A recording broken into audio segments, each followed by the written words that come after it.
200 years ago, $1 could buy you a house, get you to college, you know, pay for kids or whatever. And nowadays, it takes a hell of a lot more. What happened was there is an item that is universally known as currency, and people have been using that for a long time.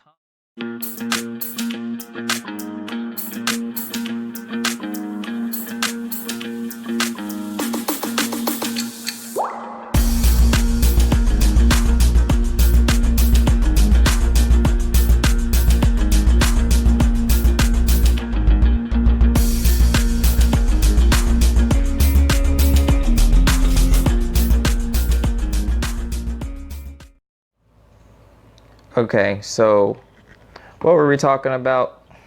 We were, so you wanted to know if you should get into Bitcoin right now since the price is like 14K, right? Yeah. And I was saying that that's not really the best idea short term, because I'm going to tell you what's going to happen right now. What's going to happen is you're gonna buy the hype, right? You're gonna buy the hype, you know, with let's say, you know, $1,000. You're gonna spend $1,000 on the hype, and when the hype is over with, that $1,000 is now $75. You see that math there? That would suck ass. You just turned $1,000 into $75 just because you are following the hype. Now, it sounds hypothetical, but I'm going to draw this out for you. 2 months ago, Bitcoin was just shy of $4,000. Now, it is at $14,000. At $12,000, it would have tripled in price. Okay, so that essentially means if you spent $1,000 when the price was $4,000, right now you would have tripled what you had. So you would be right above $3,000 in 2 months. Okay? Now, on the contrary, when the price starts going down, which it will, when the price starts going down, hold on here, I don't know what PayPal's doing. Okay.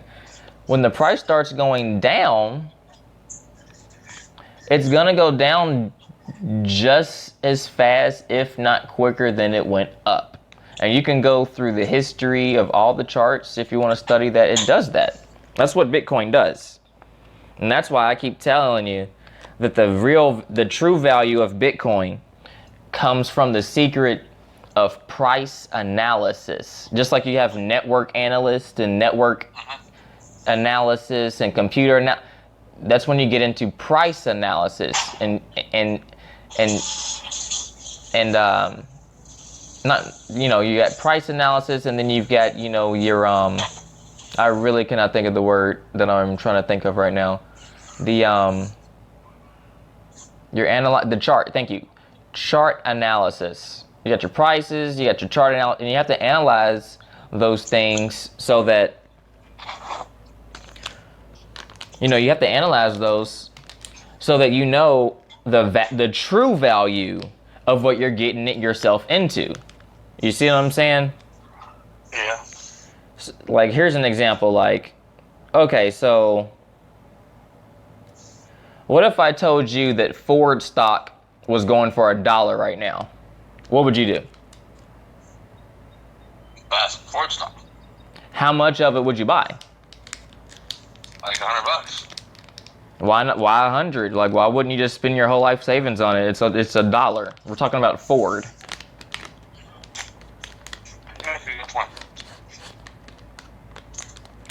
But you said $100 though, right? Yeah. So let's just say $100. So $100 in the Ford stock because it's $1. Here's my point. You said you're gonna spend money on Ford stock because it's $1, right? Yeah. Okay, so I'm gonna go for a different stock. How about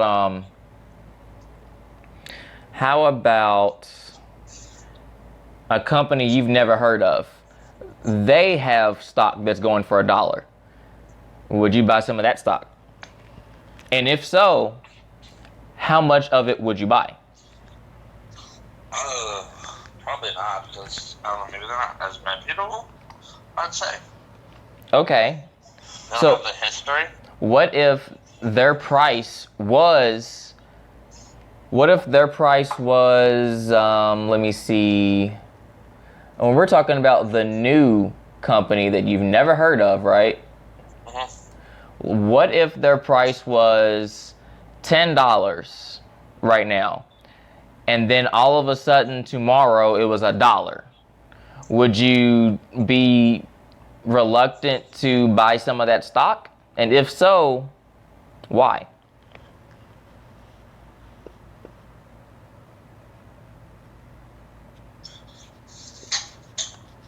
Right? Well, I'm going to rephrase the question. Okay, so you never heard of this company. Their price is $10 a share. Tomorrow it's $1 a share. Would you buy it or not? Yes. Why?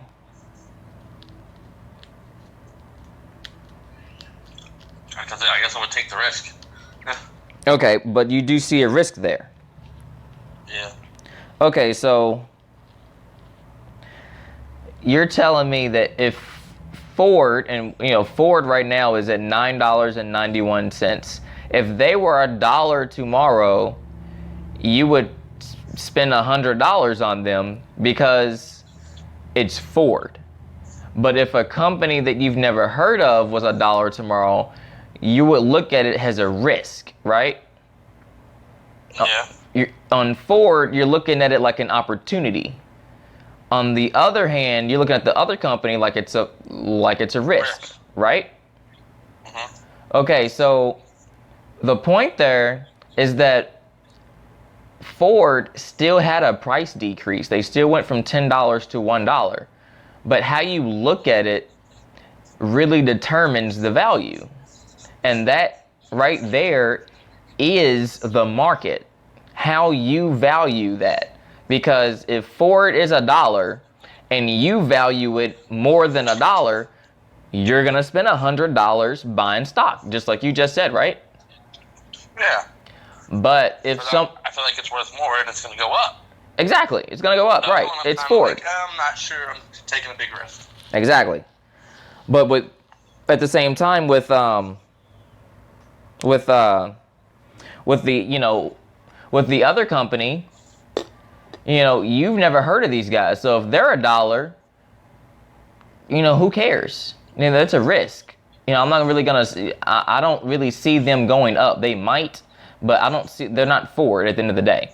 So the point there is that both companies tanked in prices, but how you view their pricing is value. That is the market. You, me, how everybody that is buying or selling that at that price, how we value that is the market. So if Bitcoin is $14,000 right now, that means that there are people out there buying it for $14,000. And there are also people out there that are saying, no, I'm not buying that. That's too expensive. You see what I'm saying? The people that are buying right now think that $14,000 is too cheap. I'm going to sit back and tell you right now, that's way overpriced. That's way overpriced. You have to, like I said, you have to go back to the price analysis of it. And let me just go back to your main question. Your main question was, should you get invested into Bitcoin? Yes, you should. But timing is key.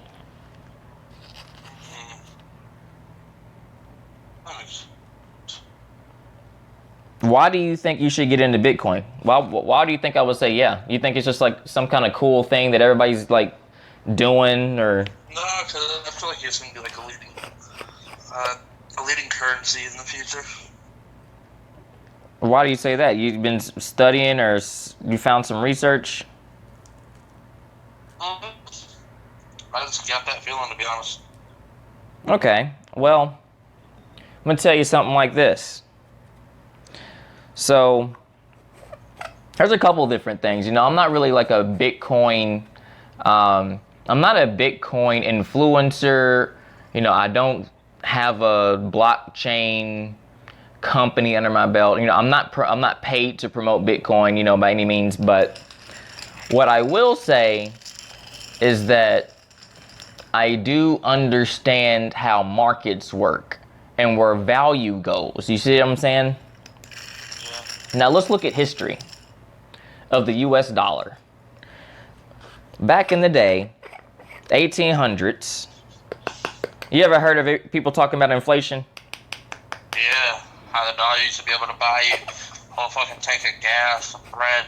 Yeah. $20 to buy you a fucking house. Right. You could take $1 and, you know, Live off that for a week. yeah, literally. Now, why do you think that is? What do you think happened to where $1 turned into $50? What do you think happened? I want to fucking know that myself. I don't know. Okay, so if you don't know, you're really going to have a nice little history lesson here. And you have to, and this is important because if you remember this, you will understand value, how markets work, and how money works, okay? So, now, and you know, finance is one of my favorite topics, besides, you know, networking. But, Yeah, sure. okay, so 200 years ago, $1 could buy you a house, get you to college, you know, pay for kids or whatever. And nowadays, it takes a hell of a lot more. What happened was, you know, there is an item that is universally known as currency, and people have been using that for a long time to buy things. This item is called gold. You've heard of gold, right? Yeah, is it supposed to be like with tax for money? Yeah. Okay. So here is where money comes into play. Let's say you're a farmer, right? Uh-huh. You're a farmer and, I don't know, I'm a woodsmith. I need eggs and you need chairs. So what do? You give me eggs and I give you chairs, right? Yep. Okay. Everybody's happy. That's right. But everybody's only happy to a certain extent. Let's put this on a global scale, okay? Now, if everybody in, let's say everybody in Russia is a farmer, and everybody in South America is a woodsmith, how are you going to have all those people trade chairs and eggs? There's just too many of them, right? Oh, yeah. So why not just have a universal item? That's the second time I've said that. Why not just have a universal item that reflects on the value of your physical items? You know, for example, you know, since you are a farmer and you've got, I mean, currency itself. exactly, currency. What I am talking about right now is the invention of currency. Currency came from trade. You see what I'm saying? Because people need other shit. Okay, you can't do everything on your own. If you build a house, you can't, you know, you can't go hunt the food too. You can only do one or the other. So that's what currency comes involved, you know. So you're gonna sell one egg for, let's just say, you know, for $1 of gold, and I'm gonna sell one chair for $1 of gold. Okay, that means even if I gave you a chair for your egg, you still get your bar of gold. It's still worth a bar of gold, right? Yeah. Okay, so since we've got that settled, now what we're gonna do, we're gonna go a little deeper. Since we've got gold, we're gonna get money, paper money.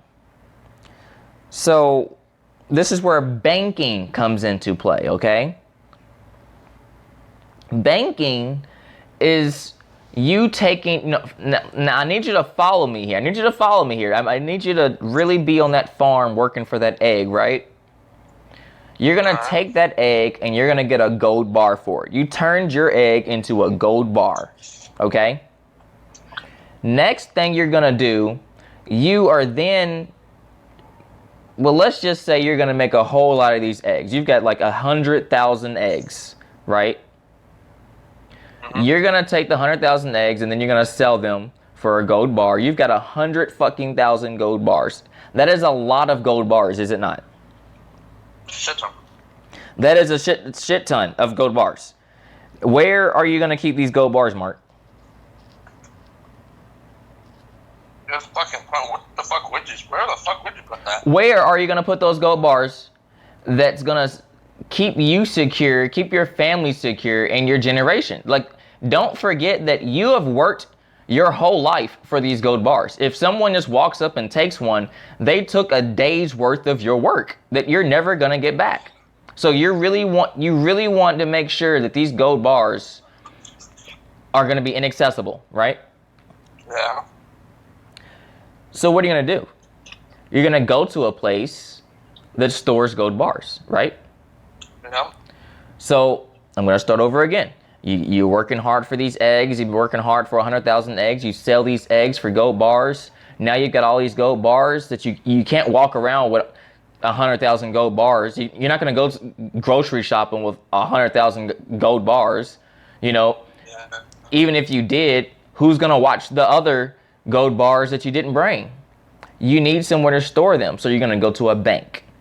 When you go to the bank, you're going to give them all of your gold bars. Okay? Okay. You give the bank all of your gold bars, and they give you a receipt in return. This receipt is money. Right? Now, here's how it works. You now have $100,000 worth of cash. It can be $1 bills, $20 bills, whatever the hell you want it to be. Okay? You take this cash and you go to me and you buy my chair.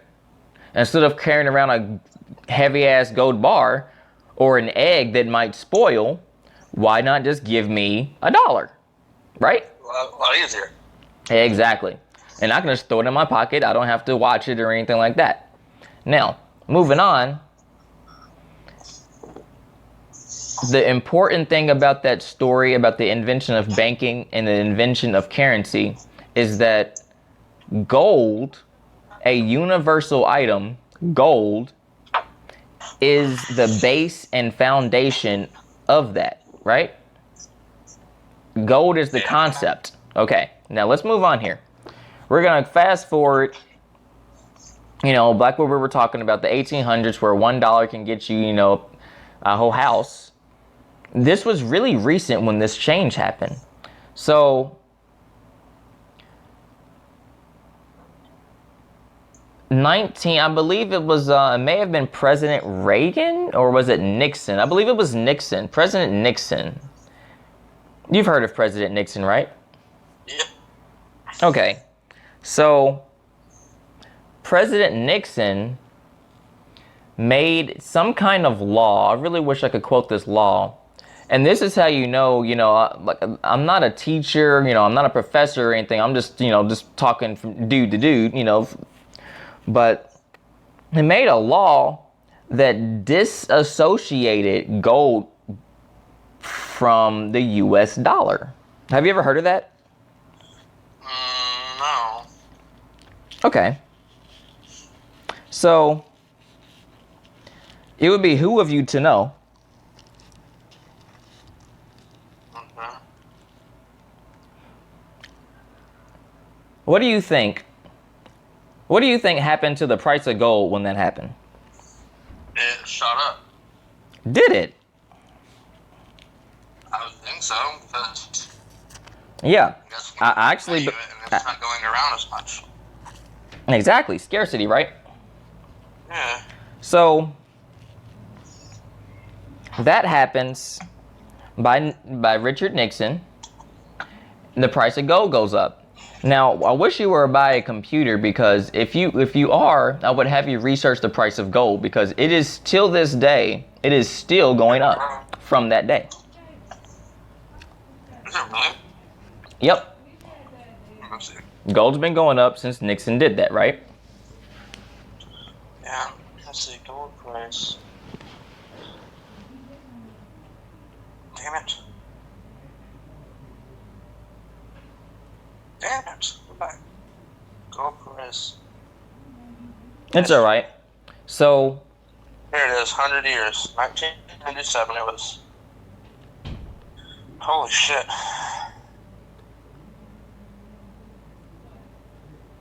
what? Yeah, it went from like nothing to a lot. But what year did it start, though? That's the important part. What year did it start going up? 40, oh, it says 40 more rolls. Hold on. Ah.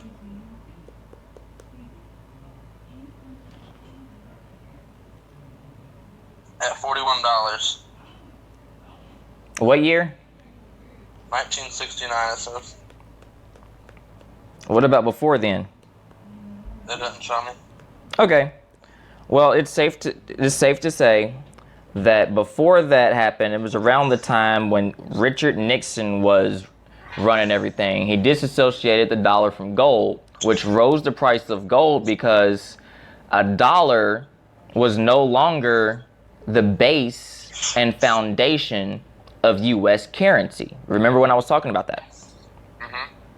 So Nixon single-handedly, well, I'm not going to say single-handedly, but with that law, basically made a U.S. dollar its own paper. Dollars don't really, like, he made it to where dollars aren't $5. universal. Yeah, they literally are just for us. Okay? Yeah. So that means if you have gold and you have a U.S. dollar, they aren't the same. You have to, that makes gold an item instead of a currency. Well, it's still a currency, but in regards to a U.S. dollar, it's something you purchase. It's not something that is, right? Okay, so let's move on now. So that's what happened to gold. And if you go back even that far, you will see in the 30s that the Great Depression happened, right? Yeah. You can also see, let me think of something else that happened that was really bad financial. 1981, Black Monday, right? 2008, the stock market, the housing market crash, right? These are different instances because the US dollar doesn't hold any weight. Okay. All right, so now, since we've gone through that, let's finally talk about Bitcoin. Now, with Bitcoin, here is why it's so important. Are you ready for this? Mm-hmm. Bitcoin is a universal item. It is a universal currency. Well. Do you see that? Yeah. It is just like gold, except it's not physical. Okay? It's. Yeah. You can take a Bitcoin, go to Saudi Arabia, and pay a taxi man to take you up the street. See what I'm saying? Yeah. Yeah. But with a US dollar, you would have to, well, you would have to transfer any currency, but more specifically, you can't do a dollar because it doesn't have gold to it. It's just a dollar.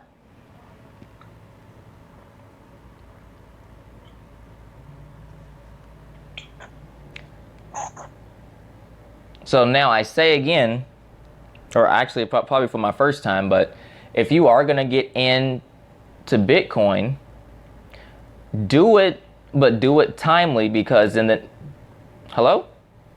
Yeah. In the next 20 years, it could look like the gold chart that you just seen. Did you remember seeing that? Yeah. But even if you put in $1,000 today and it turned into $75 tomorrow, in 20 years, that $75 is going to be a lot more than $75. Like $10,000.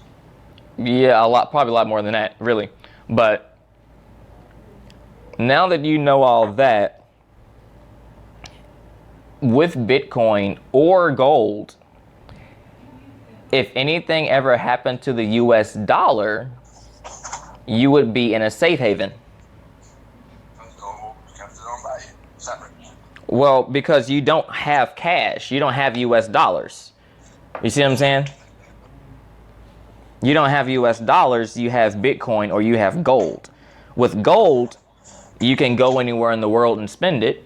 And with Bitcoin, you can go anywhere in the world and spend it. So that's why you would want to have cryptocurrency over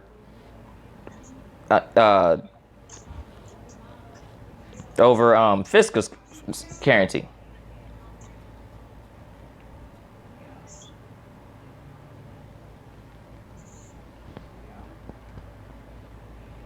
Does that answer your question? Yep.